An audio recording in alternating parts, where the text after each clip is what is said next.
அனைவருக்கும் வணக்கம். வாழ்க்கையில் பணம் கொடுத்து உதவுபவர்கள் பலர் இருக்கலாம். ஆனால் ஒருவரின் சுயமரியாதையை காப்பாற்றியபடி உதவுபவர்கள் மிகவும் அரிது. பசி, வறுமை, தன்மானம், மனிதநேயம் ஆகியவை ஒன்றாக இணையும் இந்த கதை ஒரு முதிய பெண்ணின் மன உறுதியையும் ஒரு அந்நிய மனிதரின் கருணையையும் நமக்கு காட்டுகிறது. கதைக்குள் செல்வதற்கு முன்பாக எங்கள் சேனலை சப்ஸ்கிரைப் செய்து பெல் பட்டனை அழுத்துங்கள். எங்கள் கதைகள் உடனுக்குடன் உங்களை வந்து சேரும். வாருங்கள், கதைக்குள் செல்வோம். ஒரு கிராமத்தின் ஓரத்தில் ஓலைக்கூரை வேயப்பட்ட ஒரு சிறிய வீடு இருந்தது. அந்த வீட்டில் சகுந்தலா பாட்டியும் அவருடைய கணவர் ராமசாமியும் வாழ்ந்து வந்தனர். ஒரு காலத்தில் அந்த குடும்பம் வசதியாக இருந்தது. அவர்களிடம் சிறிய நிலம் இருந்தது. 2 மாடுகளும் இருந்தன. உழைத்து சாப்பிட்ட வாழ்க்கை. பிறரிடம் உதவி கேட்க வேண்டிய அவசியமே இல்லாத வாழ்க்கை. ஆனால் காலம் எப்போதும் ஒரே மாதிரி இருப்பதில்லை. ஒரு நாள் வயலில் வேலை செய்து கொண்டிருந்த போது ராமசாமிக்கு திடீரென உடல்நலக்குறைவு ஏற்பட்டது. அதன் பின்னர் அவர் பழையபடி எழுந்து நடக்கவே முடியவில்லை. மருத்துவ செலவுகளுக்காக இருந்த நிலமும் விற்று போனது. மாடுகளும் விற்கப்பட்டன.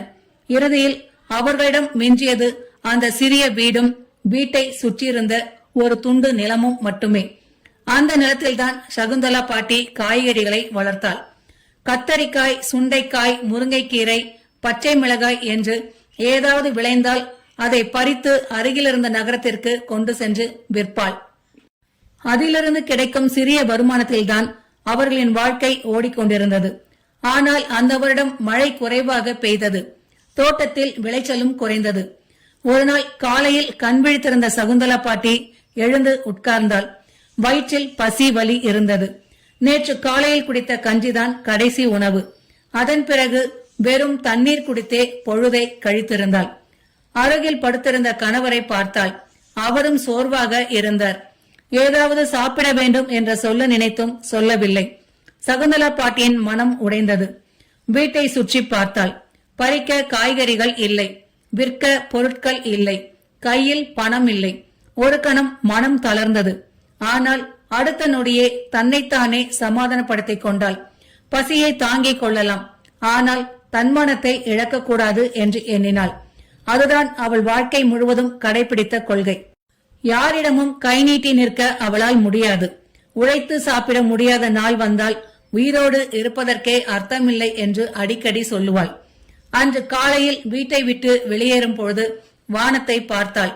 இறைவா, இன்று என்ன சோதனை வைத்திருக்கிறாய் என்று தெரியவில்லை. ஆனால் என்னை கைவிடாதே என்று மனதிற்குள் வேண்டிக் கொண்டாள். அவள் நடந்து சென்ற பாதையில் கெங்கம்மாவின் வீடு இருந்தது. கெங்கம்மா மீனவர் குடும்பத்தை சேர்ந்த பெண். நல்ல மனம் கொண்டவள். ஊரில் யாருக்காவது கஷ்டம் என்றால் முதலில் உதவ ஓடி வருபவள்.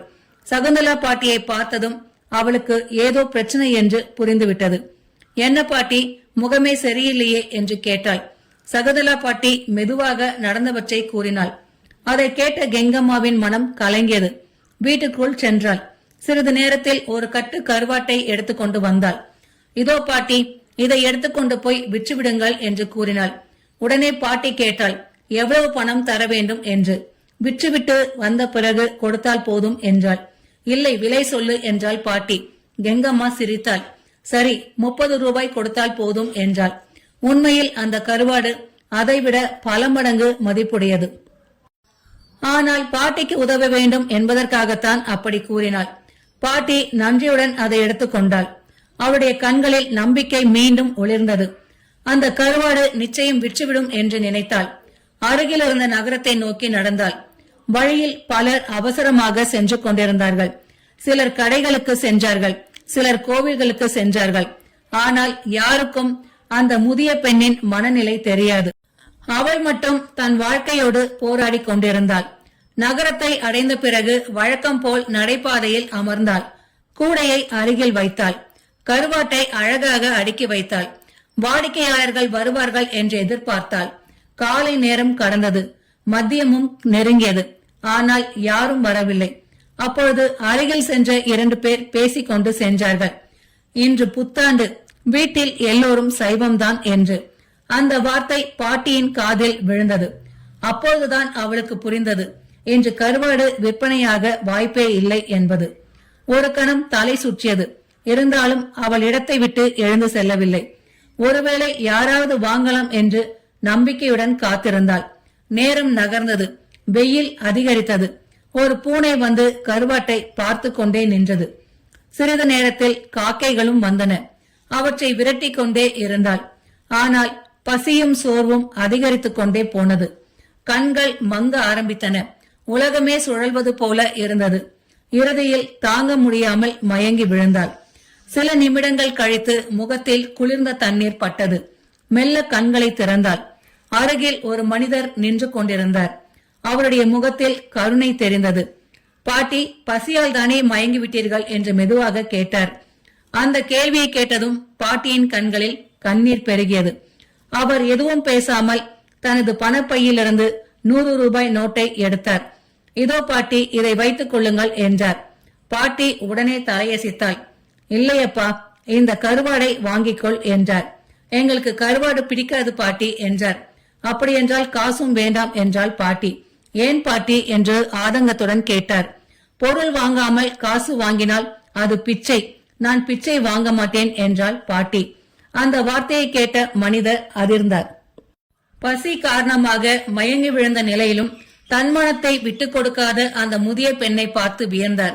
சில நொடிகள் யோசித்தார். பிறகு புன்னகையுடன் சொன்னார், சரி பாட்டி, கருவாடை நான் வாங்கிக் கொள்கிறேன் என்றார். பாட்டியின் முகத்தில் மகிழ்ச்சி மலர்ந்தது. அவள் கருவாட்டை எடுத்து காகிதத்தில் சுற்றத் தொடங்கினாள். அப்பொழுது அவர் சொன்னார், ஆனால் ஒரு நிபந்தனை என்று. என்னப்பா என்று கேட்டார் பாட்டி. அந்த பூனைக்கும் காக்கைகளுக்கும் இதை கொடுத்து விடுங்கள். நான் சாப்பிட்ட மாதிரி நினைத்துக் கொள்கிறேன் என்றார். பாட்டி அவரை பார்த்தாள். அவருடைய மனதை புரிந்து கொண்டாள். அன்போடு சிரித்தாள்.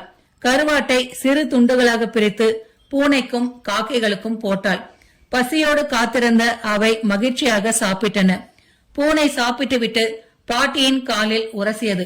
காக்கைகள் சந்தோஷமாக கரைந்தன. அந்த காட்சியை பார்த்த மனிதரின் மனம் நெகிழ்ந்தது. அவருக்கு தனது வயதான தாய் நினைவுக்கு வந்தாள். பல ஆண்டுகளாக தன்னுடன் வந்து வாழுமாறு கேட்டும் மறுத்து கொண்டிருந்த தாய்.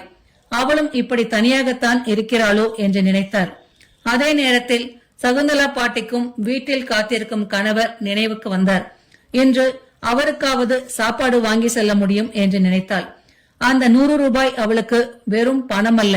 அது ஒரு நாள் உணவு, ஒரு நம்பிக்கை, ஒரு மரியாதை, ஒரு மனிதனின் அன்பு. அன்று மாலை வீட்டிற்கு திரும்பிய சகுந்தலா பாட்டியின் முகத்தில் நீண்ட நாட்களுக்கு பிறகு ஒரு அமைதி தெரிந்தது. பசியால் வாடிய ஒரு நாளை மனிதநேயம் வென்றிருந்தது. அன்று நடந்தது ஒரு விற்பனை அல்ல, அது ஒரு தானம். ஆனால் அந்த தானம் பணத்தால் அளக்க முடியாதது. ஒரு மனிதரின் கருணை, ஒரு முதிய பெண்ணின் சுயமரியாதை, ஒரு பூனையின் பசி, சில காக்கைகளின் மகிழ்ச்சி, இவை அனைத்தும் சேர்ந்து அந்த நாளை மறக்க முடியாத நாளாக மாற்றின. உண்மையில் தானம் என்பது கையில் இருப்பதை கொடுப்பது அல்ல, மற்றவரின் மனதை காயப்படுத்தாமல் உதவுவதுதான் உயர்ந்த தானம்.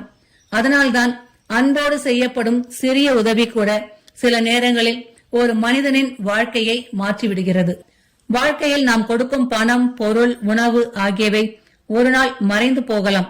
ஆனால் அன்புடன் செய்யப்படும் ஒரு உதவி, மரியாதையுடன் பேசப்படும் ஒரு வார்த்தை, கருணையுடன் நீட்டப்படும் ஒரு கை, அவை என்றும் மனிதர்களின் இதயத்தில் வாழ்ந்து கொண்டே இருக்கும். ஆதலால் நம்மால் முடிந்த அளவு பிறருக்கு உதவுவோம். ஆனால் அவர்களின் சுயமரியாதையை காக்கும் விதத்தில் உதவுவோம். ஏனெனில் எல்லா தானங்களையும் விட உயர்ந்த தானம் மனித நேயத்துடன் செய்யப்படும் தானம்தான். இந்த கதை உங்களுக்கு பிடித்திருந்தால் லைக் செய்து நண்பர்களோடு ஷேர் செய்யுங்கள். மீண்டும் இது போன்ற சுவாரஸ்யமான கதையுடன் உங்களை சந்திக்கின்றேன். நன்றி.